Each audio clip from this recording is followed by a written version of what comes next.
So in this case, Holtec identified that the requirement for a preferential loading provided limited to no value. And so they revised their generic license or general license and removed that as a requirement. Ends up that for Diablo, we based our original license on their Rev Zero license. And as such, that the mechanisms in place at the time for capturing changes that they've made as they revised their license, we missed that. But again, even though it's not a safety significant issue, it is an issue for us with it being a tech spec violation. Oh, yeah, no, I understand. And that we take that very seriously. And that's a different point. And I took some personal responsibility in the aspect of that I was responsible for the development of this program, and that I was personally disappointed that we had missed something like this. And in turn, it did affect 19 of the multi-purpose canisters that we've loaded. We've gone through, like I had noted earlier, a very detailed root cause evaluation to be able to look at it from many different perspectives to identify how we allowed how we missed the opportunity to be able to implement the Holtec general license. And I'll tell you that my personal platform is that I would like to see consolidated storage, that when you start looking at plants like San Onofre, Humboldt Bay, Trojan, the Rancho Seco, that plants that have either been decommissioned or in the decommissioning process, that I think it's appropriate that you start looking at the longer term solutions of moving the spent fuel away from those facilities into a consolidated facility, such that it then enables those sites to be restored either to greenfield or to whatever the requirements are based on the permits. So it's the appropriate thing to do. Thank you. Thank you. Any additional questions, comments from members and consultants? At this point, I will invite public comment related to this presentation. Thank you, Dr. Peterson. John Geesman on behalf of the Alliance for Nuclear Responsibility. I commend Mr. Strickland for his candor and humility in what I thought was a very detailed and informative presentation. But I think this is a big deal.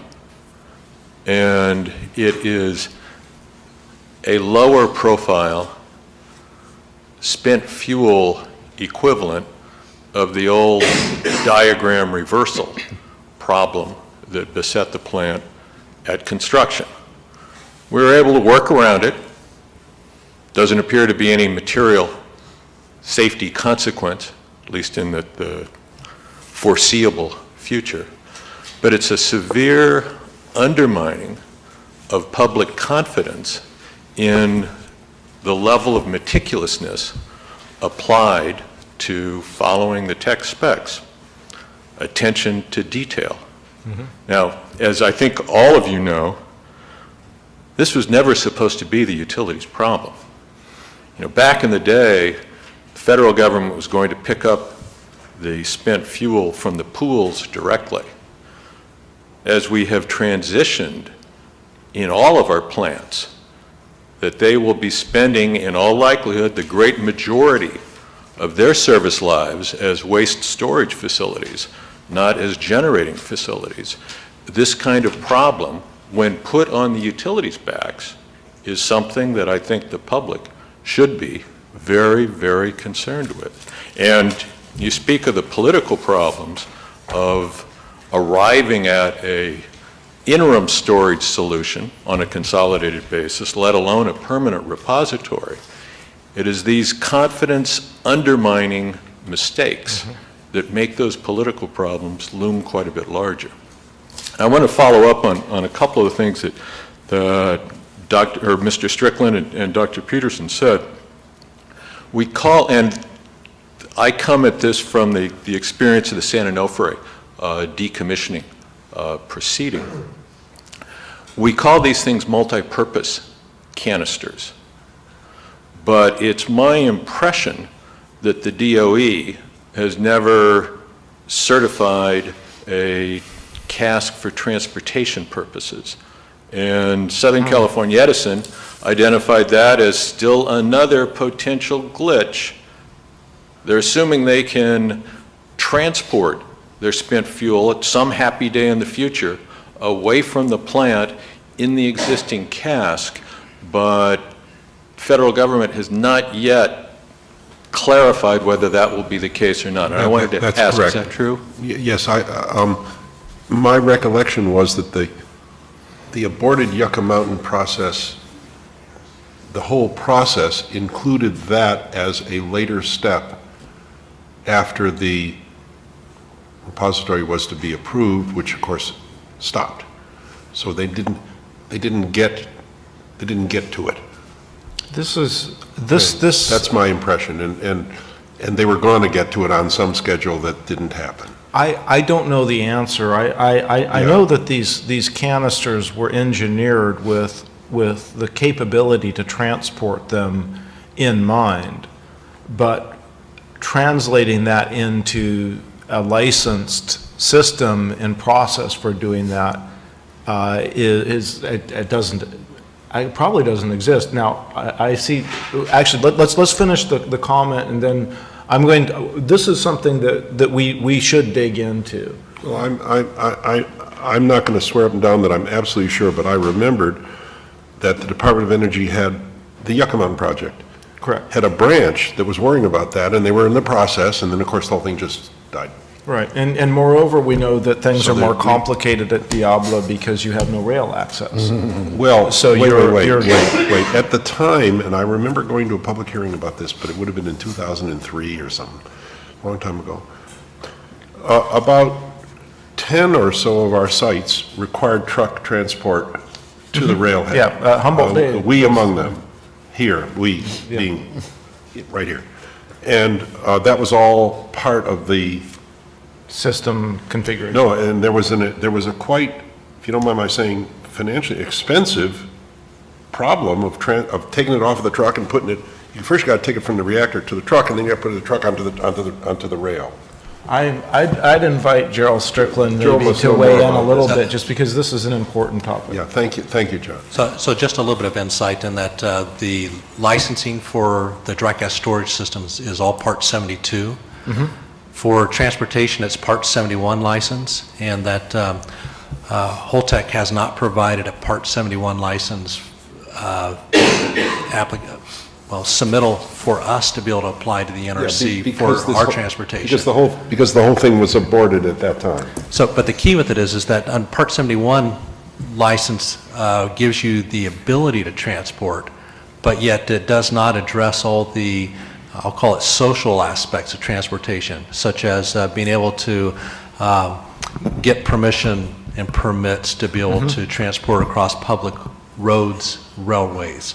That was all left in the hands of Department of Energy, that at some point in time, if they chose then to accept responsibility for the fuel at the reactor sites and then move it to some other centralized facility or Yucca Mountain, just a different facility, that it was their responsibility to make sure that they went through that social process. And the Part 71 license would be, if it will come to fruition, the licensing process will be one of the biggest and most complex licensing activity any federal agency would ever seen.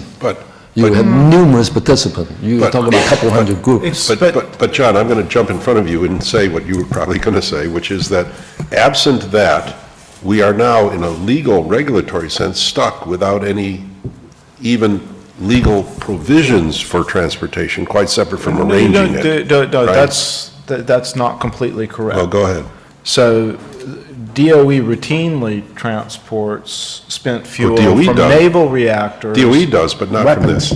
No, well, weapons the weapons, that's very different. So that's just a very different transportation mode, and it's completely irrelevant because They're just different. Those transportation vehicles are designed with a completely different set of things in mind. But for the spent fuel, it's routine to transport naval reactor spent fuel by rail to Idaho. Yeah. And also, we routinely have transported transuranic waste from many, many locations by truck to the waste isolation pilot plant. And we transported slightly irradiated fuel from, I think it was Shoreham, between two reactors, just so that it could be used in a new reactor. So we've even done some civil spent fuel. Therefore, there's existence proof. Yeah, there is, but in possible. the regulatory sense, it's still you couldn't do it. It has no regulatory basis. This is correct. I mean, if that's your point, it's absolutely Right, the case. and, but that's where you want to take a look, and some of the best practices that you'd want to emulate in order to be successful in getting to the point where you can move spent fuel were practiced in establishing the infrastructure and systems and local emergency response capabilities for the waste isolation pilot plant transportation system. And it's a different material, but the process of setting that up was really important. And one of the best reasons, in my judgment, for initiating some consolidated storage is so that you can start out at very small scale with transportation and prove that it can be done safely. You don't, the DOE plan to rapidly scale up to thousands of tons per year going to the Nevada is not the right way to do this. You should start with a few years of very small amounts, prove that it can be done, and then scale up from there. Well, the transportation of weapon, even though, as Dr. Peterson indicated earlier, it's not relevant to spend fuel because the quantity of material and the size of the matter that you need to move. However, to me, it serves two interesting points for our discussion. It has been demonstrated these are exceptionally dangerous material, and the Department of Energy has successfully conduct and complete its mission of moving them across country everywhere. Routinely, yeah. Right. So if they could do that, if there's a will to do it, they have that capability. They have the capability to move stuff around, which is exceptionally dangerous. John, you have anything more? I do. I wanted to raise one of the points that Dr. Peterson made at the very beginning of the presentation, and he suggested being very cautious about decommissioning the spent fuel pools because it would eliminate your ability to make a transfer between casks. At San Onofre, they decided to go ahead and decommission the spent fuel pool, and I believe they have decommissioned the spent fuel pool at Humboldt Bay and at Rancho Seco as well. My impression is that the NRC has at least implicitly addressed this question in the Waste Confidence generic environmental impact statement by assuming or asserting that over the next 100 years, which was the relevant time frame from their perspective, a dry transfer technology would in fact be invented and developed and deployed such that one would not need a wet pool to accomplish a transfer. There's a technical comment about that. At Humboldt Bay, the fuel is so old and its heat rate is so low thereby that at that old facility, it's not a problem there. At Rancho Seco, it's approaching that in the next few years where it'll be so old that that'll be the case.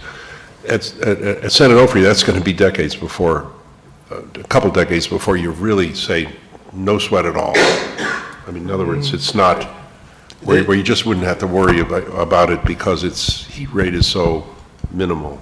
And furthermore, Mr. Geesman, I'm sure you're aware of the criticism of the NRC waste confidence rule. It's been labeled a triumph of hope over experience. Yeah. The other thing is for the dry transfer, that's done routinely at La Hague. They offload fuel from their canisters in a dry system inside a hot cell. So in principle, there's existence proof that technically, you can do that. But it'd be pretty expensive to build something like that. And it'd take a fair amount of time to design and license, and which means that it's more pragmatic to just be thinking about this question of do you really want to decommission spent fuel pools before you're confident that you can actually transport the canisters without having to make modifications to them. Yeah, well, at Rancho Seco and at Humboldt Bay, that's okay, but it certainly isn't the case at a place like Songs for a while. But for St. Onofre, that decision has been made, right?